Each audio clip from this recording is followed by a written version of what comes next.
Assalamualaikum warahmatullahi wabarakatuh. Berbagai informasi dari peristiwa yang terjadi di wilayah Sumatera Selatan pagi hingga sore hari ini, Senin 30 Mei 2022 terangkum dalam Sumiko News.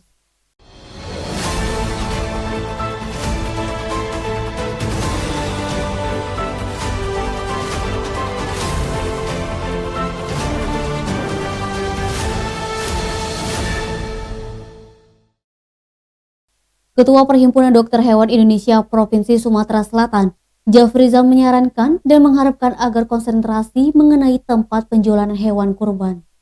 Ketua Perhimpunan Dokter Hewan Indonesia Provinsi Sumatera Selatan, Jafrizal menyarankan dan mengharapkan agar konsentrasi mengenai tempat penjualan hewan kurban. Pemerintah Kota Palembang dapat memanfaatkan lahan kosong di suatu tempat. Jafrizal mengatakan penyakit mulut dan kuku sangat cepat menular.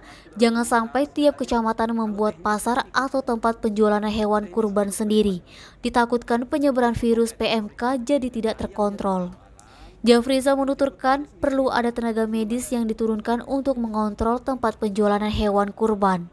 Terlebih di Kota Palembang telah ada 2 titik lokasi yang terdeteksi virus PMK. Menurut Jafrizal, penyakit ini berbahaya bagi hewan ternak. Penularannya sangat cepat, bahkan semua negara takut dengan PMK. Walaupun sudah sembuh tetapi dapat menular kembali. Naba, Sumeko TV melaporkan.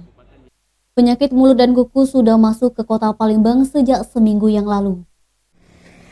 Kepala Dinas Pertanian dan Ketahanan Pangan Kota Palembang Sayuti usai rapat koordinasi penanganan wabah penyakit mulut dan kuku di ruang para meswara Setda Kota Palembang Senin 30 Mei pagi.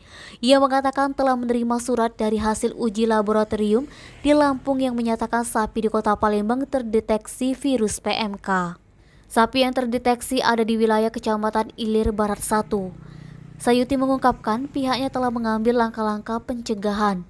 PMK memang tidak merugikan bagi kesehatan manusia, tetapi merugikan peternak. Terbaru didapat laporan virus PMK telah menulari 1 sapi di Kecamatan Kertapati.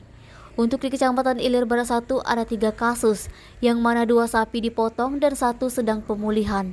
Sedangkan Kecamatan Kertapati masih dilihat dulu jika tidak memungkinkan akan dipotong. Kota Palembang hanya menerima sapi bukan peternak. Virus yang masuk ke wilayah Kota Palembang berasal dari Lampung. Naba, Sumeko TV melaporkan. Pemerintah Kota Palembang dan pemerintah Kabupaten Ogan Ilir tanda tangani nota kesepakatan bertempat di rumah dinas Wali Kota Palembang Senin 30 Mei. Pemerintah Kota Palembang dan pemerintah Kabupaten Ogan Ilir tanda tangani nota kesepakatan bertempat di rumah dinas Wali Kota Palembang Senin 30 Mei. Penandatanganan nota kesepakatan terkait pelaksanaan kegiatan pelayanan masyarakat yakni air bersih, sampah, transportasi, dan lain-lain.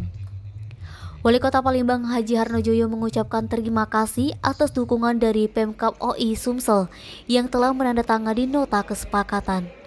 Menurut Harnojoyo, tanpa kerjasama yang baik, pembangunan tidak akan berjalan dengan baik pula.